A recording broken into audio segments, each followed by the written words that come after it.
That's very powerful in that they, want to engage with law enforcement in that way and asking that question. Yes, yes, and I found that our youth are so much socially aware than we give them credit for.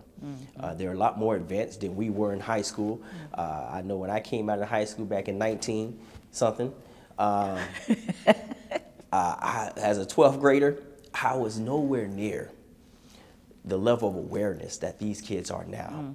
I would probably equate where I was in 12th grade is where they are now leaving middle school. And so they're a lot more aware, but they should be because they have so much access to information 24 hours a day, so many social media platforms, so much TV and different apps, Netflix and everything. So they have access to so much more information than we do. And so they're ready. Yeah. They're ready, they're aware, and we have to give them credit for that in order to know how to approach them correctly. Conversations with Nicole.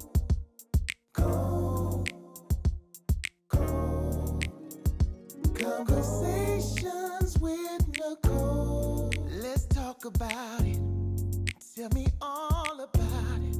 I'm here. I wanna know what's on your mind. Ooh, the world needs to hear from you, and I'm so glad to have a conversation to reach the nation. And it's all about you. We'll help each other to discover innovative ways to positively change the world. Let's talk about, let's talk about, yeah. Let's talk about conversations with Nicole.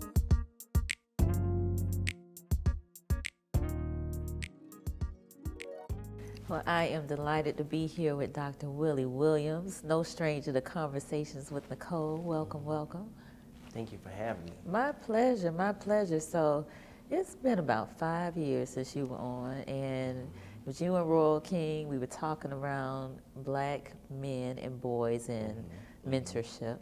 I know at the time you were completing your dissertation through the FAMU School of Public Health, or the getting a public health, your PhD in public health. So what's happened from that time to this? Man, I tell you, it's amazing how fast 5 years passed. And during that time, like you said, I've earned my Doctor of Public Health from the Institute of Public Health at Florida A&M, specializing in behavioral health sciences. Completed my dissertation on the impact of comprehensive mentoring programs for at-risk young black males. So between that time and now, I've been able to get a PhD not only in academics but in life. You have a brand new understanding of how mechanics work, how people work, how policy work, and how those things come together to impact not only our communities but our families and our youth, especially those of color. And so it's been an exciting ride. It's been an informative ride, and I'm looking forward to what comes next. Okay. Now, WillPower, Innovation Network? Network, yes. All right, which the acronym is WIN. WIN, Tell me about that. So WIN, WillPower Innovation Network, is all in the name. It is an idea that bringing different professionals together with the understanding that we are meant to empower and assist our community in growing with our talents, our skills, and our treasures. It offers assessment services, evaluation services for youth programs specifically to make sure that they're on track to receive grant funding. It also offers opportunities for me to go do different speaking engagements, workshops for organizations in the areas of career development, ethical communication, and pretty much whatever anybody needs, I can kind of fulfill that with the different consultants and contractors we have with the organization. So a very powerful tool is what it is to help organizations, especially those youth organizations, kind of find their way as they matriculate life. Okay, and this is your baby, right? This is my baby. It definitely is. Okay, yes. and tell me about some of the projects that you've worked on. So a lot of the projects, so some of the speaking engagements I've been able to do, I actually did a speaking engagement at the last USA Track and Field conference that was held in, I believe I had to fly out to Nevada, Nice. which was interesting. Okay. going from south to the west coast. It was very cold, but very informative. Speaking with those coaches that impact youth across the United States and understanding how their presence, the things that they do, the things that they model actually impact those youth beyond and above athletics. I've worked with different organizations like Boys and Girls Club or the Big Bend, providing workshops on leadership development to help them kind of build out their infrastructure, as well as assessing different other programs and helping them to figure out how to continue building out their structures as well. So it's been very, and then I put on a youth event actually for Martin Luther King Day, a youth service event where we turned out about 200-something youth to build out and work with law enforcement in cleaning neighborhood parks and local neighborhoods. And so that was an impactful thing. Now, what do you think the impact is with the youth, that specifically with that event, working with law enforcement? Do you think that was meaningful for them? I definitely think it's meaningful. Here in Leon County, in the Tallahassee area, recently a report was released, the Anatomy of Homicides, which identified one of the issues that contributed to the homicide rate in Tallahassee was that miscommunication or non-communication between the 15 to 24 and law enforcement, that relationship that did not exist. And definitely we didn't need a report to tell us that. We've always been aware that there has been a breakdown in communication between law enforcement and our youth, and especially in some of our black communities. And so to have the opportunity to kind of put together a positive, impactful event that was structured specifically for that. And the thing that was very impressive about that is the youth requested law enforcement be there. Because I always talk with them in reference to organizing the events, and they requested law enforcement be there with one question in mind: what are you doing in 2022 to engage the youth? And so I said, oh, well, I would definitely make sure that they're well present to answer your question. So I think that was very impactful opportunity for them to socialize and engage and kind of start that relationship off as we continue to build out the rest of the year. That's very powerful in that they, want to engage with law enforcement in that way and asking that question. Yes, yes, and I found that our youth are so much socially aware than we give them credit for. They're a lot more advanced than we were in high school. I know when I came out of high school back in 19-something, as a 12th grader, I was nowhere near the level of awareness that these kids are now. I would probably equate where I was in 12th grade is where they are now leaving middle school. And so they're a lot more aware, but they should be, because they have so much access to information 24 hours a day, so many social media platforms, so much TV and different apps, Netflix and everything. So they have access to so much more information than we do. And so they're ready. They're ready, they're aware, and we have to give them credit for that in order to know how to approach them correctly. Absolutely. Now, there's been a lot of discussion around gun violence, especially amongst black men and black teens. What do you think some of the solutions might be as it relates to trying to tackle that problem? And so it's such a multifaceted approach that we have to take to this, and it hits so close to home, because upon deciding to stay in Tallahassee, one of my reasons for staying is said I did not want to return back to Jacksonville, Florida, where I know gun violence was running rampant. I actually had my best friend from high school. I had to go back to Jacksonville to attend his son's funeral, who was supposed to graduate this year. And so I said, I won't expose my son to that. I don't want to expose him to that way of life.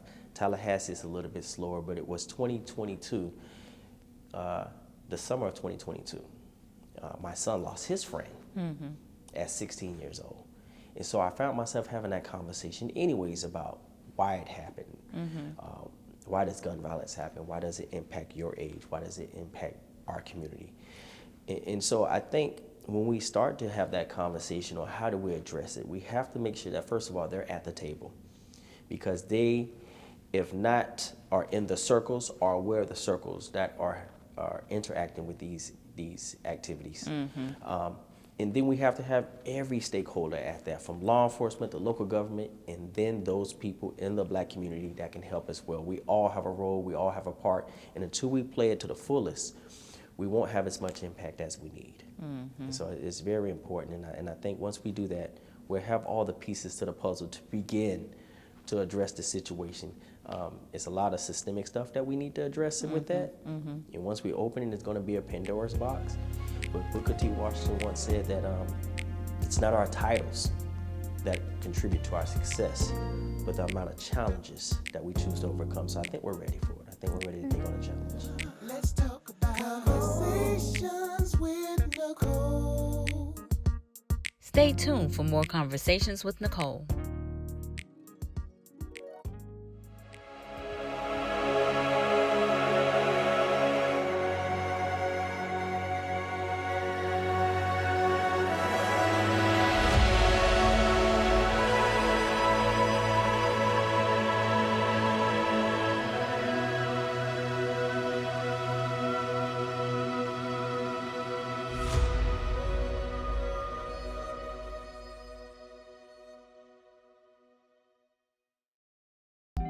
What is good, Tallahassee? If you are a brand, a business owner, a real estate agent, an entrepreneur, an artist of any kind, be sure to contact us at 7 Figure Vision for all of your photography and videography needs. We can shoot your next music video, event, documentary, or even document the process of your next flip as a real estate investor. So be sure to book us right now at VIIFIGUREVISION.com, or you can visit us on Facebook or Instagram at VIIFIGUREVISION.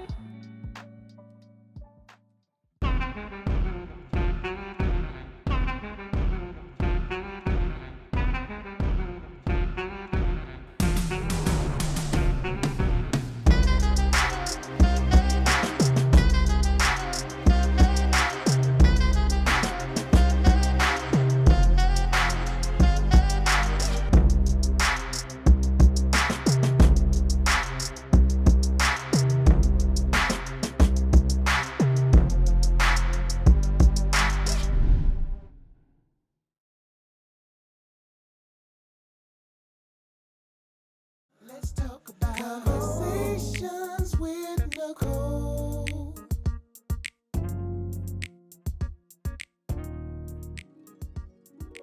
Now, mentorship, that is near and dear to your heart. You've worked with a number of youth organizations, both male and female.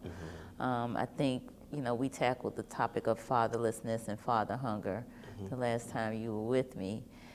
I think that's a huge contributing factor to what we're seeing today in our society. And I talked to you about challenging specifically some of the Black male fraternities in organizations, your 100 Black Men's, your Masonic orders, your fraternities, that sort of thing. Do you think that they're going to be up for the challenge? I don't think they have a choice. Okay. Because what you realize is that I'm a product of mentoring. I was a hellraiser. A lot of times when I speak to youth, I give them the doctor resume and the PhD and the GPA and all of the accolades, but I also give them the other resume that a lot of people don't know about. I'm no stranger to suspensions, expulsions, to fights, because that was my life. Right. Until someone came along and said, do you want to live or die? And I said, live. And then they said, how do you want to live, in or outside of prison? And I was like, well, I'm 5'6", light skin with green eyes. Definitely not in prison. That might not work out well. Not well at all. So let's try this route. And he did certain things to make me start to value myself. Change your thinking. Change my thinking.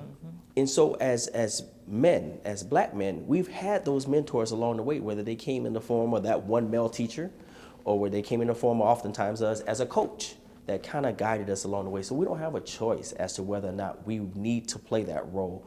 Our role is needed. There are too many men missing, too many Black men missing out the household for us not to fill in that gap. And so I think that's on us. I think we need to take that that torch and we need to walk with it in reference to guiding our youth to where they need to be in life. And so I think that's what is needed. And that main thing that's needed is for men to step up into their role as leaders and healers like we were meant to be. And so I'm excited about that. I tell you, it's not a place I can go in Tallahassee that I don't run into youth. They're not so much young anymore. They're grown people, and it takes me a while to kind of focus in and say, hey, I got to picture you 5 years ago when you was a teenager, but now they're grown, they're productive citizens of the community, they're working, they have families. I mean, it's amazing. It's amazing the seed you plant, what they become. Absolutely. I do believe that we're either planting or watering, and God gives the increase. So Yes. your seeds are coming to harvest. Yes. Just here, before we even got started today, you saw one of your students, Yes. former students, in the lobby that works in this place. And so that is so commendable. I think the summer program that you were affiliated with at the city, you did an outstanding job. I've heard you talk about stories of youth that, had it not been for that summer program, they would have received less pay. They got certain certifications. So talk a little bit about that. Up under the previous mayor, I was selected to be part of a program and help build out a program. They already had an existing summer youth employment program, but they wanted to see what it looked like enhanced. And so they brought in the enhancer. And so I took that summer program and made it to where they received certifications, food certification, Microsoft certifications. And then they actually had college exposure with taking college trips to Florida A&M University, Florida State University, TCC Community College, and even Lively.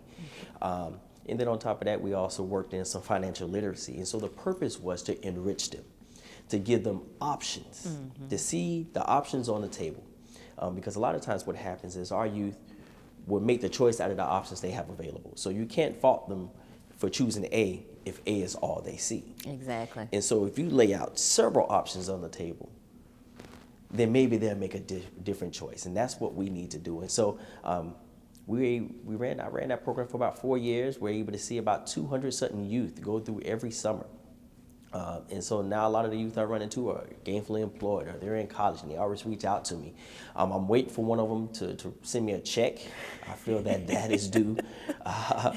But in the meantime, I feel content and paid enough just seeing that they were able to continue what was started back then on that positive route and have played a role in the trajectory that they're playing in now. So I'm excited, I'm proud of that. Absolutely, and you should be. That's wonderful work, wonderful work.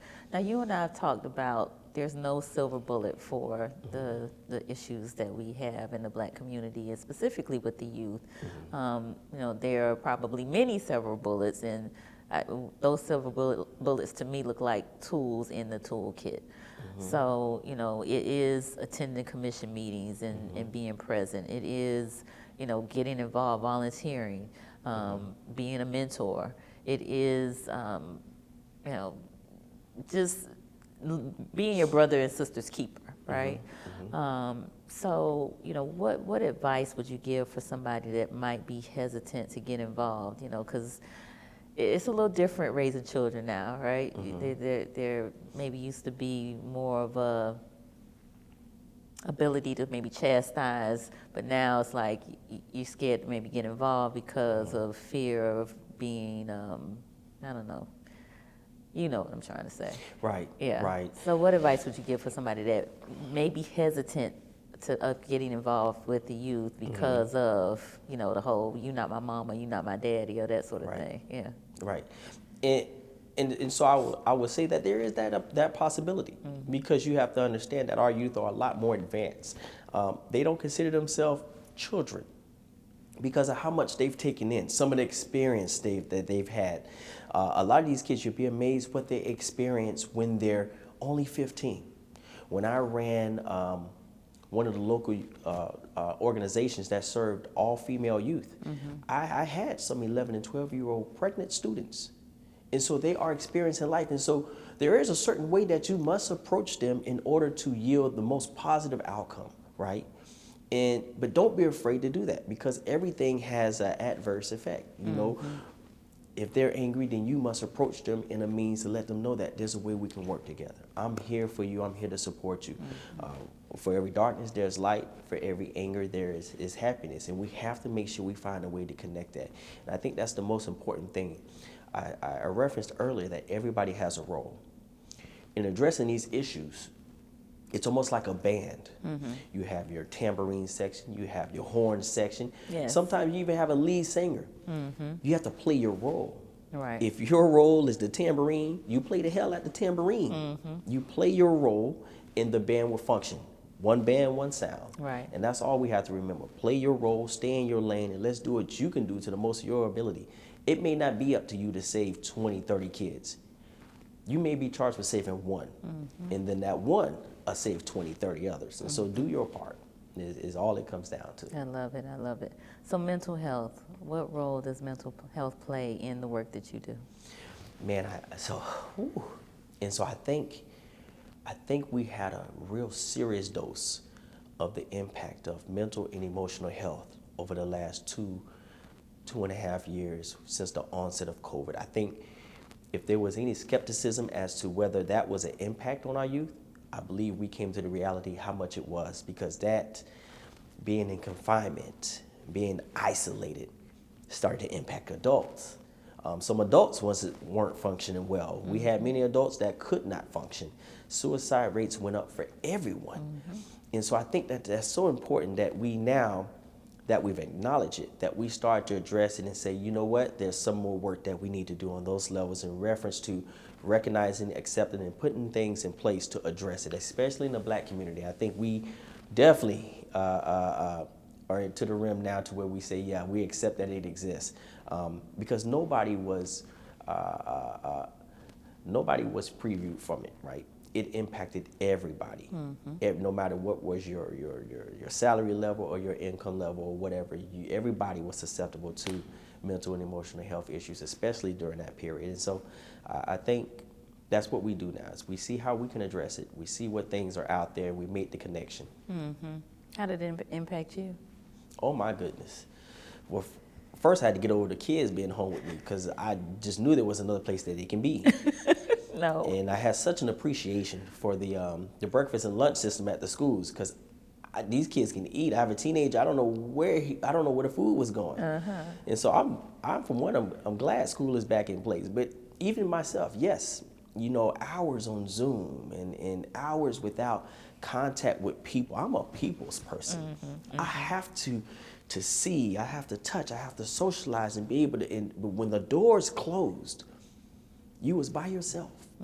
And just for that small amount of time, you got just a snippet, just a taste of what it may be like when our brothers and sisters are confined, how that breaks you down to think that you're alone. And as humans, we're not meant to be alone. We're not meant to function isolation, because then the voices get louder, the doubt get louder, the things become louder in your head that may not otherwise have played out if you would have had people around you. And so even the smallest things as far as encouragement became so important, just encouraging yourself. And so, it was very impactful and very inciting. I think it took us about 1.5 years to learn that the first law was put yourself first. Make sure you're good. Make sure you're happy. Tend to your happiness first, and then almost like the mask on the airplane, put on your mask first, and then let's see who else masks we can put on. And so it was very enlightening, and I'm glad we were about out of it. I'm glad things are about normal, but we still have those things to address. Absolutely, absolutely. Now, what message would you give to young people today? Man, I think the most important message that they need to hear right now is that they are a priority. They are a focus point. I think they need to hear us say that we missed the mark, that there's some things that we could have done better. There's some moments that we should have taken to focus on them, and that we may not be able to go back in time and correct those things, but from this point forward, you have our full attention, and we're here to support you in whatever way you need us to do that. And I think they need to know that. I think they need to know that we're apologetic in the things that we miss, and that we're willing to move forward with them. Love it. And then my final question is, what is your greater work? Man, I'm hoping I hit the lottery, So I'm hoping I hit the lottery. But if that does not work out, if that is not His will, I am hoping that I become a perfect person of significance. I believe living here in the capital that there are a lot of important people. They have positions that make them important. They have salaries that make them important, but they're not significant. And the difference between the two is when you're important and you're in position, when you're not in position, you cease to exist. But when you're significant, you've impacted people outside of yourself. You've left footprints in the sand for others to follow. And so that is one of the things I want to be, is I want to be significant with whatever I say, whatever I do, whatever I touch, so that other people can benefit from that. And I think TFLA is one of those things, because that program is still running, it's still impacting youth. My son, who was not old enough at the time I was running it, has been able to participate in it, and so it's helped toward his bringing. So that's the main thing I want to do, is just remain significant and do my best until it's time for me to sit down. Well, you are absolutely significant, and I'm so glad that you took the time to speak with me today. Thank you. Thank you for being here. All right. And thank you all for joining us on Conversations with Nicole, where we are connecting the community through conversations. We'll see you next time.